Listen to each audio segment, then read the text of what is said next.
OK, peut-être que c'est possible qu'il y a une seule vraie religion. Mais est-ce que c'est même important de se poser la question? Est-ce que c'est même important de réaliser ou de croire au vrai Dieu? Bien, vous savez, on peut, des fois, dans les parties de famille, après Noël ou pendant Noël ou d'autres choses, on s'obstine avec quelqu'un sur un sujet. Et là, il y a des grandes questions, là. Qui a tué John F. Kennedy? Puis là, est-ce que c'était la CIA ou c'était juste Oswald qui était derrière? Ou d'autres grandes questions, est-ce que Jules César, est-ce que c'est seulement Brutus ou est-ce que c'est plus que lui qui était dans une conspiration pour tuer Jules César? Mais la réalité, c'est que ce genre de questions-là change absolument à rien à ta vie. Par contre, si j'ai une bouteille devant moi et que je discute avec les autres, est-ce que dans cette bouteille, il y a de l'arsenic ou pas? Est-ce qu'on devrait le boire? Ça, c'est une question qui peut impacter ta vie. Pourquoi? Parce que si je bois la bouteille et il y a de l'arsenic dedans, bien, je vais mourir. Il y a des questions qui sont des questions de vie ou de mort. Si je m'en vais faire du bungee, ce que j'ai jamais fait, puis je pense pas que je vais en faire, mais si je m'en vais faire du bungee, la question que je veux me poser avant, c'est est-ce que l'élastique est solide? Est-ce que je peux faire confiance à celui qui me l'attache? C'est des questions de vie ou de mort qui ont un impact sur quelque chose.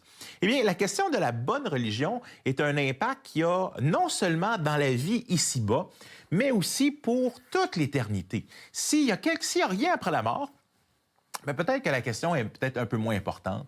Mais s'il y a quelque chose après la mort, si, comme on a dit souvent, il y a en nous la pensée de l'éternité, s'il y a quelque chose, bien, peut-être que la question dit, bien, comment on passe de l'autre côté? Comment est-ce qu'on sait qu'on peut avoir la vie éternelle? Donc, c'est des questions qui peuvent avoir un impact parce que les différentes religions ont différents points de vue sur comment est-ce qu'on peut accéder à la vie éternelle. Par exemple, le bouddhisme et l'hindouisme, eux, vont dire il faut se sortir de la vie éternelle, essentiellement. Il faut arrêter d'exister comme un individu, de se fondre dans l'infini. Le christianisme va dire non, mais Dieu nous promet un monde de paix et de justice où il n'y aura plus d'injustice.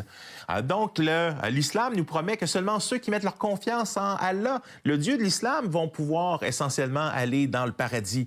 Et donc, on se rend compte que les différentes religions ont des positions différentes sur comment, en guillemets, être sauvés. Vous savez, ça a une différence pour l'éternité, mais ça a aussi une différence pour notre vie ici-bas. Par exemple, le bouddhisme, un de ses principes de base, c'est de dire, bien, il n'y a pas... ce monde-ci est une illusion. Et tout est souffrance. Je donne un exemple. Par exemple, vous voulez un bicycle jaune pour Noël. Et là, tu veux ce bicycle jaune et t'en parles à tes parents, puis t'en parles, puis tu reçois un genre de coton ouaté laid. Déception. Mais le bouddhisme dirait, tu as vécu une déception parce que tu avais une attente. Tu as souffert à cause que tu avais une attente. Il faut que tu n'aies aucune attente.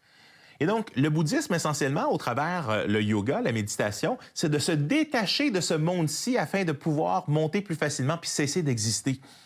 Mais ma vie va être vraiment très différente si pendant toute ma vie ici-bas, j'essaye à quelque part de m'enfuir de ce monde-ci. Versus, dans le christianisme, ça nous explique que ce monde-ci, ça a été donné, Dieu est un être relationnel qui nous a donné la famille, qui nous a donné de prendre, il dit, prends plaisir à cette vie-ci, mange, bois, profite-en avec ta famille, peuple la terre, prends plaisir à Dieu. Une de mes citations favorites d'un théologien dans l'histoire de l'Église, il s'appelle Augustin, et c'est même une prière en même temps, il dit, Dieu, tu nous as créés pour t'adorer, et notre cœur est sans repos jusqu'à ce qu'il trouve le repos en toi. Et ça, je pense que donc le christianisme propose non seulement une solution pour la vie éternelle, mais propose aussi quelque chose qui, pour cette vie ici-bas, Jésus dit, je vous donne ma paix, je vous donne une paix que vous trouverez nulle part autre. Alors oui, ça fait toute une différence de se poser la question, est-ce qu'une religion est vraie plutôt que les autres? Ça fait une différence ici-bas, ça fait aussi une différence pour l'éternité. Ouais, mais là, Dieu, il va-tu être si capricieux que ça? C'est-à-dire, ben là, bon, tu sais, t'as Dieu, Allah, le principe Brahma, t'as plein de choses. Est-ce que ça dérange vraiment Dieu? Tu sais, je crois qu'il y a un Dieu créateur, là. Il va-tu me laisser passer, là, quand je vais mourir? Eh bien, comme exemple, j'aimerais ça te dire, reviens chez toi ce soir et appelle ta conjointe par un autre nom que son nom. Puis vois c'est quoi sa réaction. Non, ça ne marchera pas parce que mon épouse s'appelle Cathy. Fait que si je l'appelle Julie ou un autre nom, il y a un problème. Pourquoi? Parce que le nom d'un individu, c'est une des choses les plus importantes que nous avons. Mais Dieu, dans l'Ancien Testament, se présente comme l'Éternel, un autre, Yahvé. Je suis Yahvé, je suis l'Éternel, ton Dieu. Et dans le Nouveau Testament, quand Jésus vient, il se présente comme le Dieu créateur. Il dit, donc le nom par lequel nous sommes sauvés, c'est le nom de Jésus. Vous savez, quand on pense au téléphone, souvent, on a même notre compagnie de téléphone au Québec, ça s'appelle Bell. Pourquoi? Parce qu'on va dire Alexandre Graham Bell a créé le téléphone.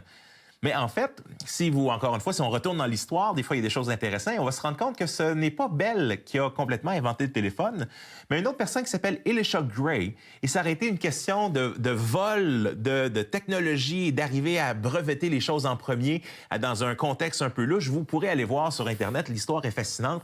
Mais imaginez-vous maintenant que chaque fois que tout le monde pense que c'est Graham Bell qui a inventé le téléphone alors que c'est une autre personne, mais c'est un peu la même chose avec Dieu. Dieu, il a un nom. Dieu, il s'est révélé. Puis à quelque part, mais d'utiliser le nom de quelqu'un d'autre en disant « Ah, de toute façon, c'est du pareil au même », mais c'est une forme d'insulte. Mais Dieu vient, et vous savez, Jésus, il dit « Je suis la lumière, je suis venu dans le monde, mais le monde ne l'a pas accueilli. » Et ce choix, il est là devant à chacun d'entre nous, mais à ceux qui croient en son nom. Il a donné le pouvoir de devenir enfant de Dieu, d'avoir la vie abondante maintenant et aussi la vie éternelle.